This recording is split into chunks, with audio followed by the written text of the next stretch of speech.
The only way to make a really high score on the Q3 question of the lit test is to make a really good argument. If you make a good argument in your claim, which is what we call your thesis, we say claim because that automatically means that you're claiming something. If it's just a thesis, it just means that you're stating something. So if you make a really high level claim, then everything else that you talk about in that essay is going to be analysis. I know your teachers have told you, don't summarize, you have to analyze. Well, in order to do that, you've got to know the book really well. In my courses, I contextualize the book for you. I've done all the groundwork. So that means I've read the biography of the author, I look at the historical perspective, the psychological perspective, I even bring in some criticism and some literary theory, such as like Marxist theory or feminist theory, and I apply that to the reading of the text, of doing a close reading. For example, say you're doing an essay on The Great Gatsby, and everyone wants to talk about the American dream. Well, I tell you how you could talk about the American dream, but I do it by actually analyzing how the American dream came to be, and I connect it with what Bloom called the American religion.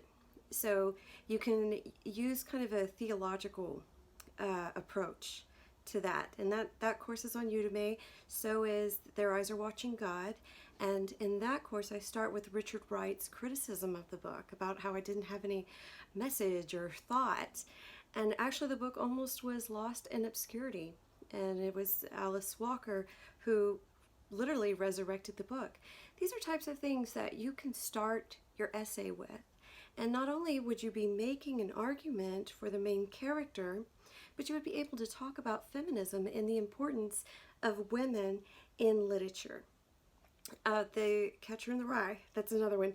And now you may need a book for coming of age.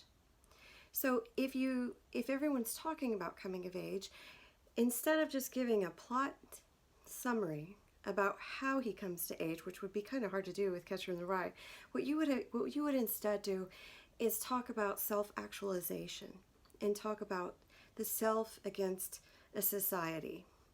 Is Holden Caulfield really crazy? I don't think so.